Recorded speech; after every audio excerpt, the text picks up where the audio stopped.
Hey everyone, welcome to CLAT point and let's start. आज का हमारा जो सेशन है, देखो आप सभी लोगों ने कभी ना कभी पहली बार डिसाइड किया होगा कि हमें लॉ करना है, या बहुत सारे आप में से अभी इस क्वेश्चन में होंगे कि क्या हमें लॉ करना है कि नहीं करना है, और लॉ करके आपके पास कौन कौन से ऐसे स्कोप है जहां से आप अच्छा खासा पैसा कमा सकते हो। तो फिर बिना समय गवाए शुरू करते हैं और ऐसी टॉप 5 जॉब्स की बात करते हैं जो आफ्टर कंप्लीशन ऑफ लॉ अगर आप प्राप्त कर लेते हैं तो you are going to earn good amount of money. तो चलिए फिर शुरू करते हैं। देखिए, सबसे पहली चीज गवर्नमेंट जॉब। तो ऐसा नहीं है कि लॉ करने के बाद गवर्नमेंट जॉब नहीं है, लॉ करने के बाद गवर्नमेंट जॉब है, और इसमें एक एडवांटेज भी है कि ये गवर्नमेंट जॉब के लिए अप्लाई जो है ना, सिर्फ और सिर्फ गवर्नमेंट जो लॉ किए हुए बंदे हैं वही कर सकते हैं। जैसे कि अगर आप जुडिशरी को कंपेयर करो यूपीएससी के पेपर से, यूपीएससी का एग्जाम कोई भी दे सकता है, लेकिन जुडिशरी का एग्जाम देने के लिए आपको लॉ करी हुई होनी चाहिए। तो अगर आप जज बनते हो तो एक आपके लिए अच्छी खासी सैलरी वाली हाई पेइंग जॉब निकल के आती है। दूसरा, अगर आप एपीओ का जो एग्जाम होता है अलग अलग स्टेट के अंदर, ठीक है, इसके अलावा लॉ ऑफिसर्स के एग्जाम्स होते हैं, लॉ ऑफिसर्स के बैंकों में अलग अलग एग्जाम्स होते हैं। चौथा इसी के अंदर, ये सब गवर्नमेंट जॉब में ही मैं बता रहा हूं आपको क्या क्या ऑप्शंस हैं आपके पास। चौथा जो है वो पीएसयूज के अंदर है। अगर आप क्लैट पीजी का एग्जाम देते हैं, टॉप 30 टॉप 25 के अंदर आ जाते हैं तो आपको पीएसयू मिल सकता है। तो इस तरीके के काफी सारे एक ऑप्शन आपकी गवर्नमेंट जॉब के खुल जाते हैं आफ्टर डूइंग लॉ, और अच्छे खासे ऑप्शन है जिसमें सिर्फ लॉ एस्पिरेंट दे सकते हैं। तो ये एक अच्छी चीज है। इसके अलावा बाकी तो है ही है जो सारे लोग दे सकते हैं, जैसे यूपीएससी, एसएससी, बैंकिंग, बट कुछ ऐसे लॉ की जॉब्स हैं जो सिर्फ लॉ वाले बंदे दे सकते हैं, और मेरा यहाँ पे उन्हीं से पहला मतलब है। इसके अलावा अगर आपने डिसाइड कर लिया है आपको लॉ करनी है and you are preparing for CLAT, तो क्लैट के लिए आप हमारे डिस्क्रिप्शन से वेबसाइट को विजिट कर सकते हैं। यहाँ पे क्लैट के लिए काफी सारे कोर्सेज हैं और डेमो क्लासेस अवेलेबल हैं। तो don't forget to visit our application और website. You can watch the demo classes if you wish, you can enroll as well.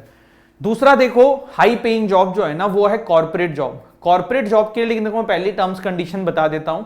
हर किसी की अच्छी खासी जॉब कॉर्पोरेट में नहीं लगती है। If you want good amount of salary तो आपको क्लैट का एग्जाम लिखना होगा। टीयर 1 एनएलयू के थ्रू जो है वो एलएलबी करनी पड़ेगी, बीएलएलबी ऑनर्स जो 5 साल की होती है। और अगर आप 3 साल की लॉ करने की सोच रहे हैं तो आप एनएलसेट का एग्जाम लिख के एनएलएस से जो है 3 साल की अपनी लॉ करेंगे तो आपको कॉर्पोरेट में पैकेज अच्छा मिलने के चांसेस हैं। तो कॉर्पोरेट जॉब इज गुड।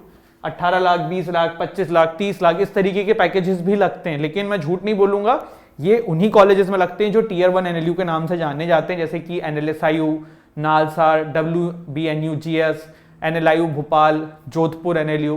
तो इसके लिए आपको क्लैट का एग्जाम लिखना होगा एंड अच्छे खासे मार्क्स लाने होंगे, तो ये आपके लिए ऑप्शन खुलेगा। एंड ऑल्सो ऑफ कैंपस भी आप ट्राई कर सकते हो। अगर आप कैसे कॉलेज में हो जहाँ पे प्लेसमेंट नहीं है, अपना रेज्यूम अच्छा करो, अपना स्किल सेट डेवलप करो, और ऑफ कैंपस भी आप अप्लाई कर सकते हो। You will earn decent amount of money. तीसरा है देखो टीचर। टीचर में मेरा मतलब है प्रोफेसर्स जो कॉलेजेस होते हैं। देखो फिर मैं बोलूंगा लॉ कॉलेज के प्रोफेसर कौन हो सकते हैं, जिन्होंने लॉ किया हो, तो वैसी ही संख्या कम हो चुकी है ना।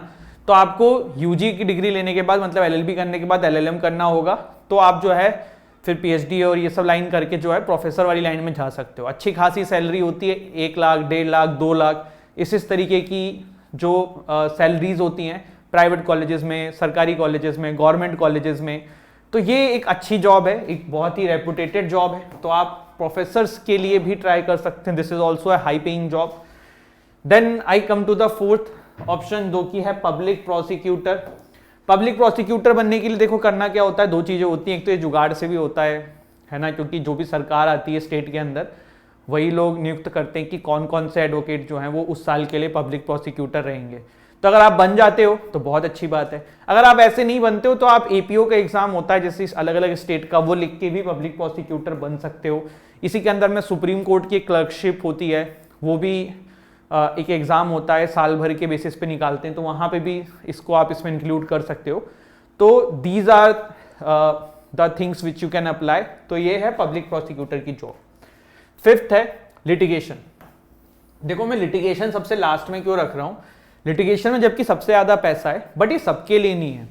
अगर आप फर्स्ट जनरेशन लॉयर हो, फर्स्ट जनरेशन लॉयर का मतलब आपके पूरे परिवार में आप पहले इंसान हो जो वकालत कर रहा है या फिर लॉ कर रहा है, तो आपको टाइम लगेगा, 5-6 साल लगेंगे अपना नाम बनाने में, उसके बाद आप अर्न कर सकते हो। अदरवाइज तेरा लॉयर जो अपनी एक एक मिनट के 1-1 लाख रुपए चार्ज करते हैं, और इतना पैसा है कि किसी और 5 जो मैंने ऑप्शन दिए किसी में नहीं है। पर वही वाले बात है कि मैं आपको हवाई मतलब वो नहीं दिखाना चाहता हूं सपने कि आप लिटिगेशन करोगे, करोड़ रुपए पहले दिन से कमाओगे। नहीं, अगर आप फर्स्ट जनरेशन लॉयर हो और आपको अपनी प्रैक्टिस बनानी है तो पहले आपको 4-5-6 साल लगेंगे। अब आप कहोगे सर क्यों 4-5-6 साल लगेंगे, मैं तो पहले दिन से ही जाके करूंगा। तो एक सिंपल सी बात है, देखो तुम्हें बहुत बुरी बीमारी हुई है, तुम्हारे सामने 2 डॉक्टर हैं, एक जो 60 साल का डॉक्टर है जिसके पूरे बाल सफेद हैं, और एक अभी बिल्कुल कल डॉक्टर बन के आया है। अब तुम्हारी जान हथेली पे, तुम्हें ऑपरेशन कराना है, तुम किससे कराओगे? ऑफ कोर्स तुम चुनोगे 60 साल वाला है जो एक्सपीरियंस्ड है। सेम गोज इन वकालत, आपको थोड़ा टाइम देना पड़ेगा, अपना क्लाइंट सर्कल बनाना पड़ेगा, आपको लोगों को बताना पड़ेगा भाई मैं वकील हूं, फलाना जगह पे कोई केस हो तो मेरे पास लाओ। तो इस तरीके से टाइम लगता है, प्लस फिर आपके अंदर क्वालिटी भी होनी चाहिए। तो ये 5th है, ठीक है। तो दीज 5 थिंग्स आर द पहली ऐसी 5 चीजें जो आप लॉ कंप्लीट करने के बाद सोच सकते हैं। मैं एक चीज जरूर बोलूंगा कि आपको करना क्या है ना, अगर आपने अभी किसी कॉलेज में एडमिशन नहीं लिया है या फिर अभी आप प्लान ही कर रहे हैं लॉ करने की, तो दिमाग में रखो कि हाँ यार मेरा मन ये है, मैं ये करना चाहता हूं, बट बिल्कुल मत डिसाइड कर लो कि यही करना है। कॉलेज जाओ, 2nd ईयर तक अपने कॉलेज के फाइनली डिसाइड करो कि हाँ यार मेरा मन इसमें है। क्योंकि बहुत बार ना हमें पता ही नहीं होता है कि हमें करना क्या है, हम पहले डिसाइड कर लेते नहीं, बाद में लगता है कि नहीं यार ये करना है, ठीक है। और दिमाग में रुपए कमाना पहला टारगेट मत रखना। ऑफकोर्स रुपए कमाना इज आवर टारगेट, बट पहला टारगेट दिमाग में मत रखना कि रुपए किस में ज्यादा मिलेंगे। उस हिसाब से करोगे तो कहीं के भी नहीं रह जाओगे। आप ये देखना कि आप किस चीज के लिए ज्यादा बेटर हो। अगर आप लगता है आप इंट्रोवर्ट टाइप के हो तो फिर लिटिगेशन आपके लिए नहीं है। ऐसा नहीं कि आप अभी इंट्रोवर्ट हो तो आप बाद में लोगों से बात नहीं कर पाओगे, कर सकते हो। बट अगर आप ये मान के चलते हो कभी नहीं कर पाओगे तो फिर आप सोचो क्या कर सकते हो। जुडिशरी के लिए जा सकते हो, प्रोफेसर के लिए जा सकते हो। आपका इंटरेस्ट टीचिंग में तो आप LLM वाली लाइन चुन सकते हो। तो you need to think about it clearly कि आपकी किस में प्रेफरेंसेस हैं, आपको क्या पसंद है, और जो आपको पसंद है फिर उस हिसाब से आप डिसीजन लीजिए कि हमें ये करना है लॉ करके, ठीक है। तो I hope I have made some point and thank you so much for listening. Don't forget to like share subscribe the channel. जय हिंद, जय भारत।